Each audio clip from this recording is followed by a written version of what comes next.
Immigration, logements sociaux, référendum, écologie, taxes, Jordan Bardella a tout déballé et sans filtre. Alors que certains l'accusent d'avoir mis l'immigration sous le tapis, il contre-attaque avec une promesse explosive, un référendum dès 2027. Mais est-ce du concret ou du calcul politique ? Restez bien jusqu'au bout, car cette interview révèle une stratégie bien plus large qu'il n'y paraît. Ouais, lors des journées où le Rassemblement national décide de l'ordre du jour de l'Assemblée, vous n'avez jamais déposé de texte sur l'immigration. Vous parlez de la niche parlementaire ? Oui, de la niche parlementaire. Écoutez, on a l'impression que finalement ça vous intéresse moins aujourd'hui. Alors, je ne pensais pas qu'un jour un journaliste me ferait ce type de reproche, à savoir qu'on ne parle pas assez d'immigration. C'est un constat. Mais écoutez, les Français connaissent nos positions sur l'immigration. Ça fait à peu près 40 ans que mon mouvement les expose. Les Français connaissent notre fermeté en la matière. Ils savent que si nous arrivons au pouvoir en 2027, nous engagerons dès les premières semaines un référendum sur l'immigration pour permettre aux Français de reprendre le contrôle. La priorité nationale ne sera pas possible pour eux. Non. C'est-à-dire qu'ils ne seront pas prioritaires. Totalement. Vous êtes. Donc les critères, ce seront des critères ethniques. Non. La carte d'identité, c'est pas un critère ethnique. Je veux dire, aujourd'hui, quand vous passez... Ce sont des étrangers en situation régulière. C'est-à-dire qu'ils ont le droit, aujourd'hui, un étranger en situation régulière, avec un titre de séjour long, à accès à un HLM. Madame Braclier, vous allez changer ça. Pour entrer dans la fonction publique, il faut être de nationalité française. Vous ne considérez pas que l'État français fait de la discrimination ethnique. Moi, je ne regarde qu'une chose, c'est la communauté nationale. Or...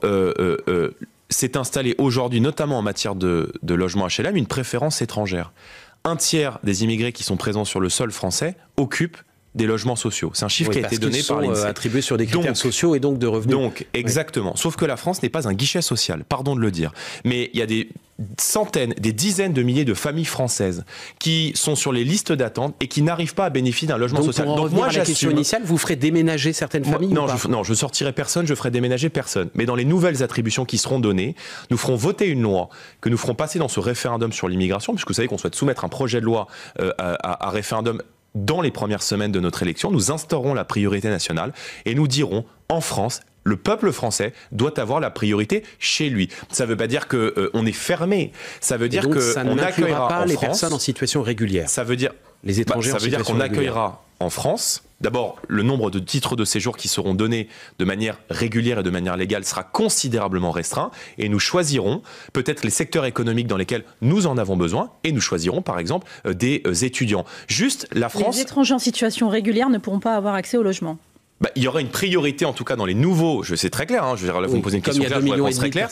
Il y aura exactement dans les nouvelles attributions qui seront faites, il y aura une loi qui contraindra la décision à une priorité donnée aux familles françaises. Donc vous allez faire la même chose que Danemark. Il y a des dizaines de milliers, voire des centaines de milliers de familles françaises qui sont touchées par la précarité, qui cotisent, qui travaillent et qui, à mon sens, devraient avoir une priorité dans leur propre pays parce qu'ils sont chez eux. Encore une fois, ce que nous faisons est fait par beaucoup de pays dans le monde. Et le Danemark est bien un exemple qu'on peut reprendre en main la politique d'immigration. Et puis ce que je vous disais, nous couperons aussi toutes les pompes aspirantes qui fait qu'on peut venir en France se faire soigner, loger gratuitement, etc. aux frais de la princesse.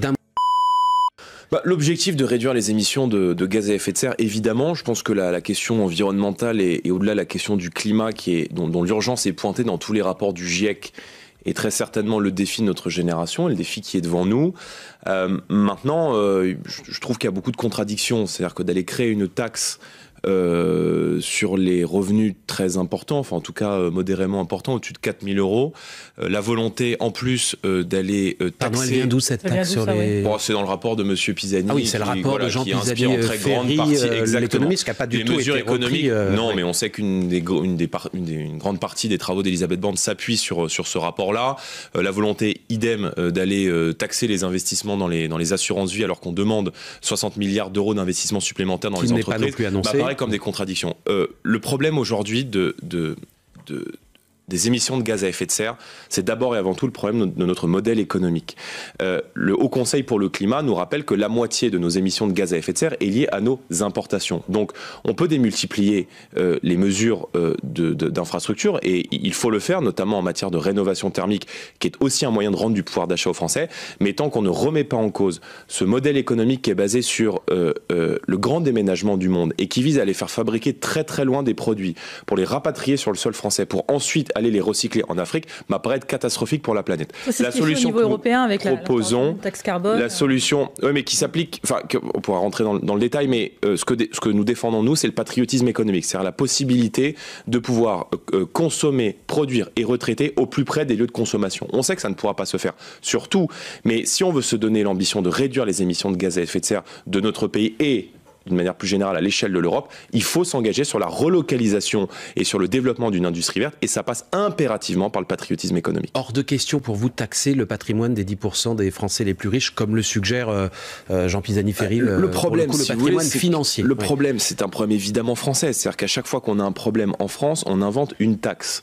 Donc je pense qu'il y a une vraie question de justice sociale dans la répartition de la richesse, et que notamment les super profits et les très grandes fortunes doivent évidemment être taxés, mais je crois pas qu'en l'espèce, sur la question du climat et de l'environnement, le problème vienne des gens qui gagnent plus de 4 000 euros dans notre pays. C'est pas une question de problème, pardon, mais c'est comment on finance cette transition. Oui, mais enfin, à chaque fois qu'il y a un problème en France...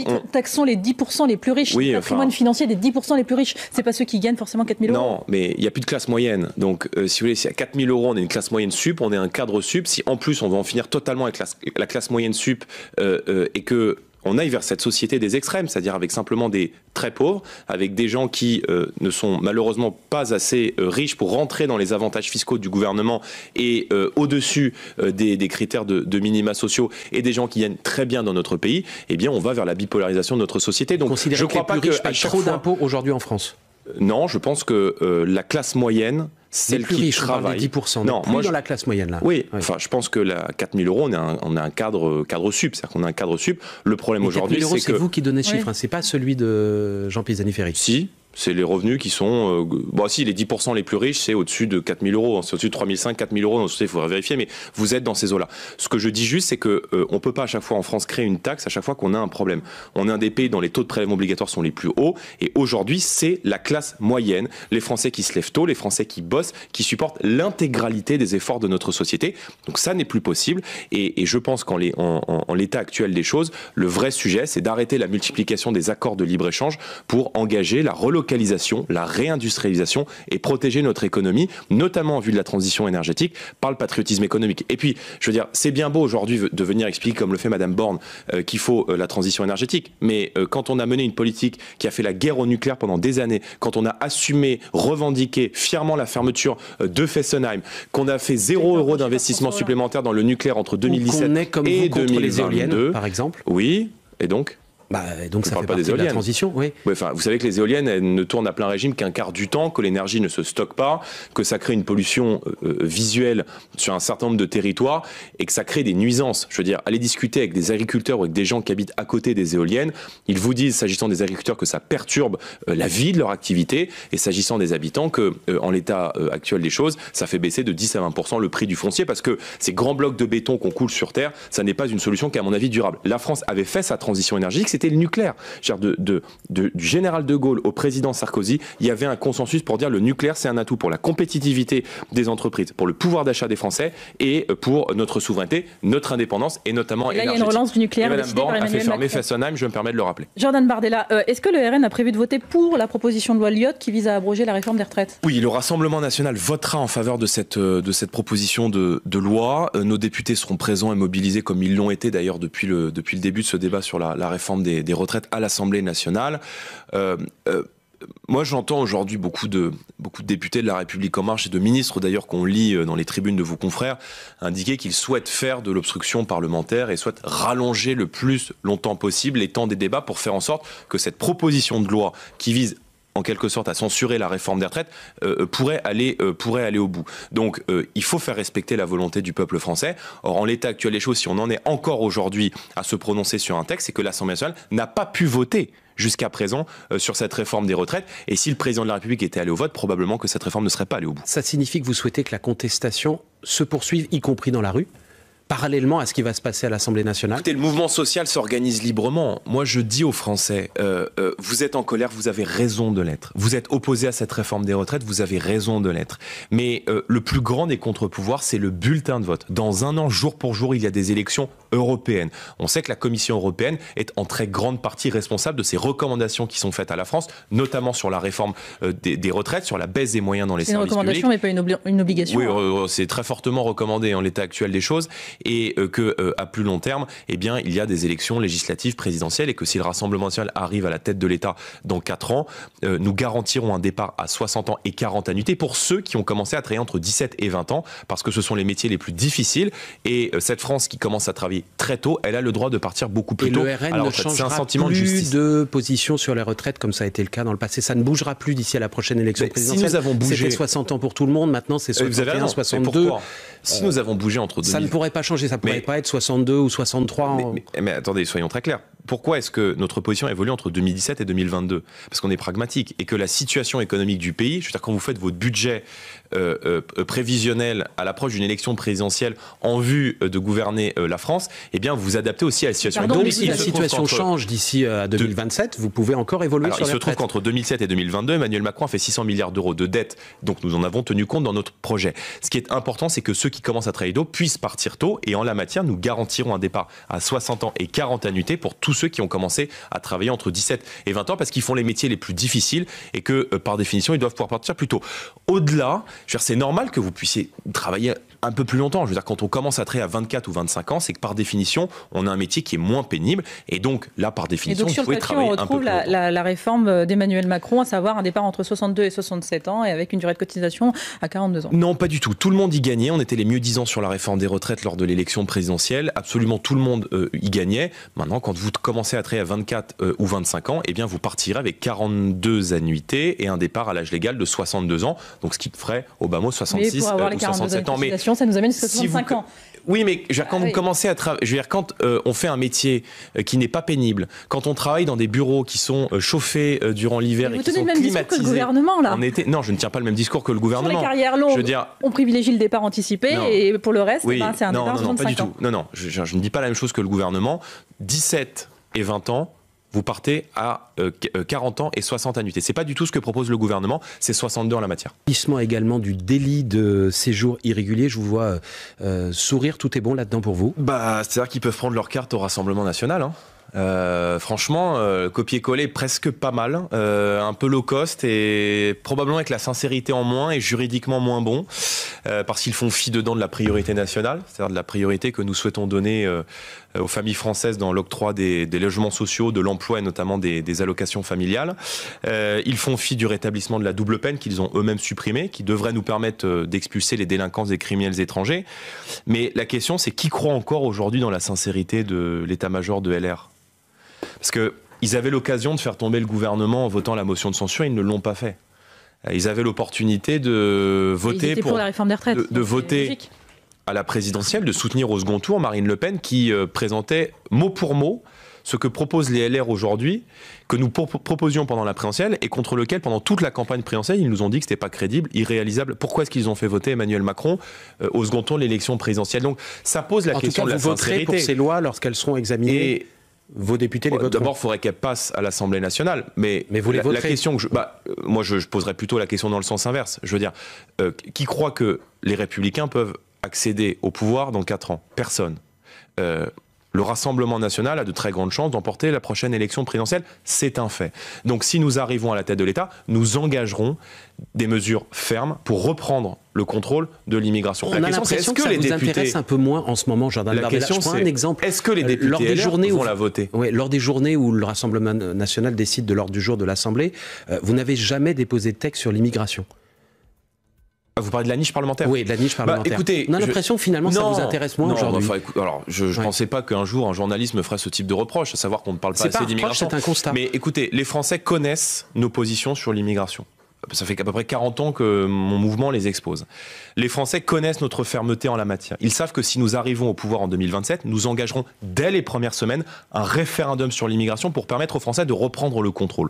Dans le cadre de nos travaux parlementaires et notamment de cette journée qui était consacrée à nos mesures, une journée à l'Assemblée dédiée à nos mesures, on a souhaité aborder d'autres thèmes sur lesquels les Français connaissent un peu moins nos mesures. Je pense par exemple à la santé, je pense à l'éducation, je pense à l'augmentation des salaires, avec l'idée de présenter une réponse globale aux problèmes du pays et une vraie vision pour la France dans les prochaines années. Maintenant, je vous rassure, nous sommes probablement dans la vie politique française ceux qui, aux yeux des Français, incarnent plus la reprise en main en matière d'immigration. Je pense que les gens, aujourd'hui, ont une inquiétude, c'est de disparaître. C'est de voir leur culture, leur art de vivre, leur mode de vie, leur langue, leurs coutumes, leur culture locale et nationale disparaître sous le poids d'une immigration qui a transformé le visage de beaucoup de quartiers. Votre exemple en la matière, Jordan Bardella, se sentent un peu étrangers chez eux. Parfois. En matière d'immigration, votre exemple, c'est le Danemark, l'un des pays les plus stricts en matière d'immigration. Ils obligent notamment les familles d'origine étrangère en situation régulière à déménager afin de renforcer la présence de Danois dits de souche dans certains quartiers. Vous venez d'en parler. L'objectif, c'est qu'il n'y ait pas plus de 30% de personnes non occidentales, par exemple, dans les HLM d'ici 10 ans. Est-ce que ça, vous pourriez vous en inspirer et faire la même chose en France si vous arrivez au pouvoir? Il y a beaucoup de mesures que nous reprendrons du Danemark. En la matière, je l'ai dit, nous instaurerons la priorité nationale, c'est-à-dire que nous donnerons une priorité dans l'accès à l'emploi ou dans l'accès au logement aux familles françaises. Mais de souche, aux familles qui ont la nationalité française. Maintenant, ce qui est très intéressant dans l'exemple du Danemark, peut-être que vous poserez pour poser la question aux gens de la NUPES, c'est que le Danemark est un gouvernement socialiste et que précisément ce gouvernement socialiste a conscience de l'urgence migratoire aujourd'hui au Danemark. Nous prendrons des mesures très claires. Nous couperons les pompes aspirantes. C'est-à-dire que vous ne pourrez pas venir en France et bénéficier des soins gratuits. Jordan Bardella, nous supprimerons le regroupement familial. Nationale, nous rétablirons la double peine. Les étrangers en situation régulière, vous dites la priorité nationale ne sera pas possible pour eux. Non. C'est-à-dire qu'ils ne seront pas prioritaires. Totalement. Vous êtes. Donc les critères, ce seront des critères ethniques. Non.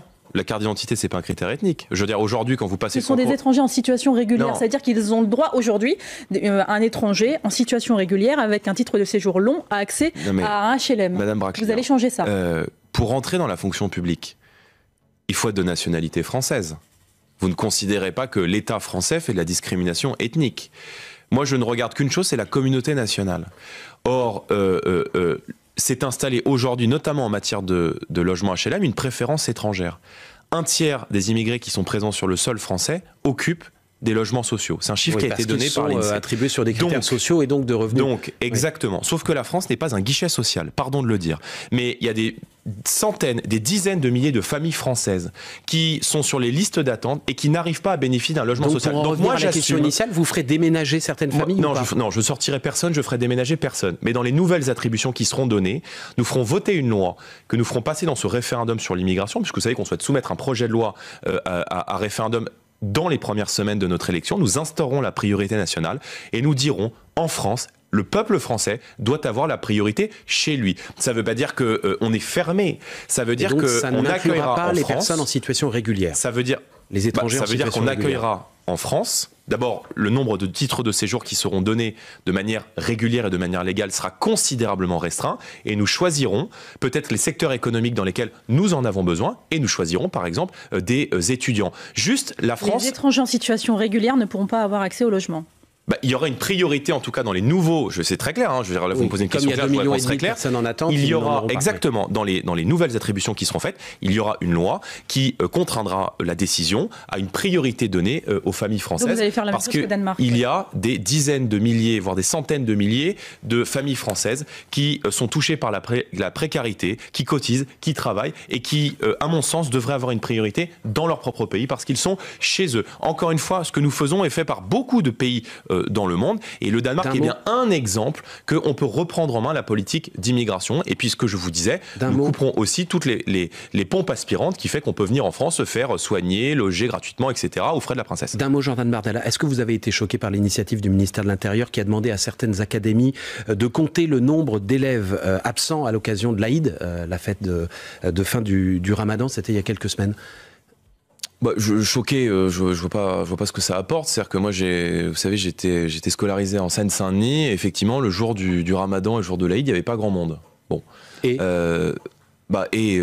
c'est la conséquence d'une immigration importante et de l'importation sur notre sol de gens qui viennent de l'étranger et qui font le choix dans les écoles de ne pas participer, de demander par exemple le report des examens. Hein, c'est déjà arrivé, on demande le report des examens parce que les examens ont lieu pendant le Ramadan. C'est la conséquence logique. Il y a des millions de Français qui font le Ramadan, oui. Oui, on n'a pas besoin d'être étranger pour être musulman. Oui, enfin, l'islam, a priori, n'a pas poussé dans les prairies normandes. Non, mais enfin... Il y a des... Non, excusez-moi, si... Non, mais attendez, enfin quoi? Des millions de Français, comme vous et moi, font le Ramadan. Oui, d'accord. Mais si aujourd'hui, dans les écoles de la Seine-Saint-Denis, il n'y a plus personne dans les classes quand il y a le Ramadan, c'est bien parce qu'on a fait venir dans notre pays depuis 30 ans des gens qui ont installé sur le territoire français une religion musulmane. Oui ou non? Oui. Bon, je ne vois pas ce qui vous choque là. Non, parce que vous avez dit. Non, mais vous jouez les bières d'étranger comme si je propos complètement délirant. Bon, il se trouve que a priori, ces cas d'absence et d'absentéisme à l'école concernent les territoires en France qui ont été touchés par une forte politique d'immigration depuis 40 ans. Vrai ou faux? Mais pardon, j'arrive pas à suivre votre logique. Moi, je ne comprends pas non plus. Parce que les élèves qui vont à l'école, ils sont tous français. Et alors, quel est le lien avec leurs origines et leur religion? Je comprends pas. Mais moi non plus, je comprends pas. Parce que... on se comprend pas. On se comprend pas, on va passer à la suite. Je pense que les Français me comprennent, je pense que c'est l'essentiel. Bon, on va reprendre nos esprits. Bardella, 2 vieux compagnons de route de Marine Le Pen viennent de faire parler d'eux ces derniers jours. Le premier, Axel Lousteau, a participé à une manifestation néo-nazie à Paris. Le second, Frédéric Chatillon, a dit qu'il soutenait cette manifestation et qu'il s'y rendrait d'ailleurs l'année prochaine. Est-ce que ce sont vos amis? Non. Est-ce que ce sont les amis de Marine Le Pen? Non. Quelle relation avez-vous avec eux? On est au tribunal là, Non, je vous pose des questions. Non, mais vous voulez savoir qui j'ai mangé hier soir? Non, absolument pas. Il s'agit de personnalités publiques qui travaillent avec le RN depuis des années et même des décennies. Non. Si. Bon, j'espère que vous checkerez aussi ce sont vos prestataires encore aujourd'hui. Bon, alors on va reprendre. Vas-y, reprenons. On commence par Axel Lousteau. Oui. Axel Lousteau a une société d'impression, d'imprimerie, de tracts, d'affiches. Bon, la dernière fois qu'il a eu un contrat avec le Rassemblement national, c'était en 2017. Bon, c'était il y a 6 ans au bas mot. Oui. Frédéric Chatillon, qui n'était pas à la manifestation, n'a pas de contrat avec le Rassemblement national. Il est actionnaire minoritaire de l'un des prestataires de services du Rassemblement national. Pour être parfaitement précis, arrêtez-moi si je me trompe, Jordan Bardella. Ces 2 hommes sont actionnaires à hauteur de 45%. 15%. Non, parce qu'Axel Lousteau revend ses parts, donc il n'est pas... on parle actionnaires d'une entreprise qui s'appelle e-Politique, qui a été un prestataire de services du RN, y compris à l'élection présidentielle, non pas de 2017, mais de 2022. Oui. Donc c'est pas il y a 6 ans. Oui, mais c'est pas la société d'Axel Lousteau. Puisque c'est leur société, dont ils sont donc actionnaires à 45% tous les deux, qui a réalisé la campagne numérique du RN, de certains députés du RN et de certains députés européens. Pourquoi vous dites pas tout simplement oui, on travaille encore aujourd'hui avec eux, plutôt que de nous dire c'est du passé? Alors je vais être extrêmement clair. Les gens qui ont une nostalgie radicale ou d'idéologie radicale n'ont pas leur place au sein du Rassemblement national. Les personnes dont vous parlez ne sont pas membres, ne sont pas cadres, élus du Rassemblement national. En tout cas, s'agissant d'Axel Lousteau, ils ne le sont plus. J'ai été élu président, je veux bien que vous me fassiez des reproches, mais j'ai été élu président du Rassemblement national au mois de novembre, c'est-à-dire il y a peu ou prou 6 mois. Bon, j'ai pris la décision de réinternaliser un certain nombre de missions qui sont confiées notamment à la société e-Politique, pour laquelle Frédéric Chatillon, puisqu'Axel Lousteau revend ses parts, est actionnaire minoritaire, e-Politique étant l'un de nos prestataires, de réinternaliser un certain nombre de missions qui leur étaient confiées. C'est en cours, mais pardonnez-moi, ça se fait pas en 24 heures. Donc vous ne ferez plus appel à eux. Premièrement. Vous ne ferez plus appel à eux. Mais vous m'interrogez, excusez-moi, on n'est pas au tribunal. Non, donc, mais je vous pose la question. Oui, d'accord. Est-ce qu'on peut le samedi à Paris manifester derrière des cagoules et le lundi faire la com du RN? Vous me reprochez en fait d'avoir l'un de mes actionnaires minoritaires qui était au GUD il y a 30 ans. Je veux dire, si vous n'ai pas parlé du GUD d'ailleurs. Vous me parlez de Frédéric Chatillon. Oui, vous nous avez dit la dernière fois qu'on a eu affaire à eux, c'était en 2017. Je dis que c'était en 2022. Frédéric Chatillon n'était pas à la manifestation. Frédéric Chatillon a été le dirigeant, je crois que c'était le président du GUD il y a au moins 30 ou 35 ans. Mais il était à une manifestation néo-nazie non, il n'y était pas. Sur 7, non, il n'y était pas. Il a soutenu, pardon. Frédéric Chatillon, Axel Lousteau. Sur ce critère-là, à ce moment-là, il faut le faire pour tout le monde. C'est-à-dire que quand vous invitez Madame Loiseau, qui est membre de La République En Marche, qui est députée européenne, ou tout autre membre de La République En Marche, il faut leur dire, mais Madame Loiseau, vous étiez membre du GUD, vous étiez candidate sur les listes du GUD. Voilà. Très bien. Quand vous invitez des gens des Républicains, il faut leur dire, mais il y a eu dans votre famille politique des gens qui ont été ministres. On ne parle pas d'actionnaires minoritaires, de prestataires, qui ont été ministres de la République française, Monsieur Devedjian, Monsieur Longuet, et qui étaient membres d'Occident et qui étaient membres du GUD. Elle est simple, la question. Vous coupez les ponts avec eux ? Il n'y a pas de relation politique avec Frédéric Chatillon et Axel Lousteau. Il n'y a pas de relation commerciale avec la société d'impression de tracts et d'affiches d'Axel Lousteau depuis 2017. Oui. Nous avons l'un des prestataires de communication dont l'un de nos actionnaires minoritaires a été au GUD il y a 30 ans. Donc, si on en est là, moi, en fait, je suis très rassuré là. Parce que franchement, si on en est là, c'est que vous n'avez plus grand-chose à nous reprocher. Ça suffit, stop. C'est elle qui l'a dit dans les colonnes du Monde. Ça suffit. On ne peut pas être proche du RN quand on manifeste derrière. Mais elle a totalement raison. Et je vais vous dire, elle vous a demandé d'ailleurs de couper les ponts. Mais elle a totalement raison. C'est elle qui a ouvert ce débat. Elle a totalement raison. Et moi, j'attends des prestataires du Rassemblement national qu'ils fassent ce pourquoi on les paye. Voilà. C'est-à-dire de la com et pas des manifs avec des croix celtiques. Et s'ils font ça, alors à ce moment-là, il n'y a pas de lien avec le Rassemblement national. Et s'ils ne le font pas, précisément ces mouvements d'ultra-droite. Moi, je suis très clair, je suis pour la dissolution de tous les groupuscules d'ultra-gauche et d'ultra-droite. Y compris du GUD. Peu importe. Écoutez, quand on manifeste cagoulé dans les rues de Paris, avec une attitude violente, on n'est plus dans la manifestation, on est dans l'attroupement et c'est en violation de la loi. Et là, on est contraire aux lois de la République française. Donc je suis sans ambiguïté là-dessus. Et Marine Le Pen avait écrit à Elisabeth Borne le 18 décembre pour lui demander la dissolution des groupuscules d'ultra-gauche et d'ultra-droite. Et pour être parfaitement clair, vous souhaitez que les relations contractuelles entre le RN et cette entreprise dont ils sont tous les deux actionnaires se terminent. Je vous l'ai dit, si nos prestataires font de la politique avec des convictions. C'est le cas quand on manifeste derrière des cagoules. C'était Monsieur Chatillon, c'était Monsieur Lousteau, Monsieur Lousteau qui est en train de revendre ses parts de la société e-politique et c'est en cours depuis plusieurs semaines. Donc c'est un peu plus compliqué que cela. Je vous dis juste une chose, ces mouvements d'ultra-droite se sont construits depuis 20 ans contre le Front National et contre le Rassemblement National. Je ne vais pas vous ressortir les unes de Minutes et de Rivarol contre Marine Le Pen, mais cette mouvance radicale, elle conteste le fonctionnement de la démocratie, elle conteste le fonctionnement de la République française et elle conteste même la légitimité de Marine Le Pen et du Rassemblement National. Donc ce sont des gens qui sont des ennemis de notre famille politique. Frédéric Chatillon n'est pas Marine Le Pen a contribué. Ah, le GUD l'est. Oui, mais Frédéric Chatillon, non. Ça fait 20 ans qu'il connaît Marine Le Pen. Il a travaillé pour vous. C'est un compagnon de route. C'est pas un ennemi politique de Marine Le Pen. Oui, d'accord. Et donc, il a été dans un groupe, il y a 30 ans, qui est un groupe radical quand il était jeune, avec lequel je suis en désaccord total, qui ne sont pas mes idées. Donc, vous me reprochez quoi, au juste? On vous interroge simplement sur la position du RN. Écoutez, je vous ai répondu. Sur ce qu'a dit Marine Le Pen. C'est parfaitement clair. Et permettez-moi de vous rappeler que le gros de la violence aujourd'hui, la violence qui s'en prend aux forces de l'ordre, qui s'en prend aux institutions, c'est celle de l'ultra-gauche. Il y en a l'ultra-droite, mais c'est en très grande majorité celle de l'ultra-gauche. Et je note qu'avec l'ultra-gauche, la gauche NUPES et la gauche parlementaire fait preuve d'une mansuétude et d'une alliance objective, parce que quand on va participer à des manifestations s'agissant des députés de la NUPES à Sainte-Soline, où on piétine les champs de nos agriculteurs et où on jette des cocktails Molotov sur la police, ça serait bien que ces procès soient faits aussi à la gauche. Merci Jordan. Merci.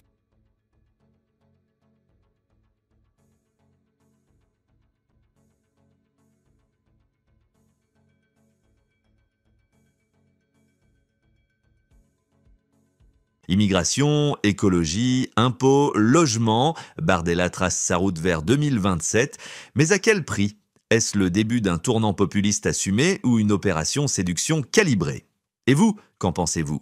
La priorité nationale est-elle une mesure de bon sens ou un écran de fumée? Dites-le en commentaire.